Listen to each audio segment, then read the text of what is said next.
In this video, we are going to talk about creating opening balances for customers.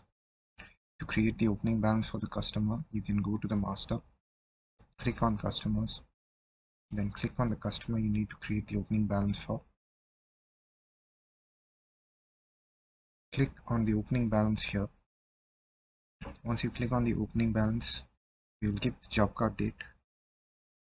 It's a predated job card. We will give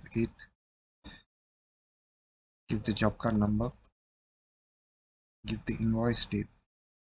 Can be the same as the job card date or can be a different date depending on when the invoice was raised. Give the invoice number, give the total amount. If there is a paid amount, you can give the paid amount, which will give you the balance amount owed by the customer. Then you can save. Once you save, your opening balance is set for the customer. So if I go to the customers again, select the same customer,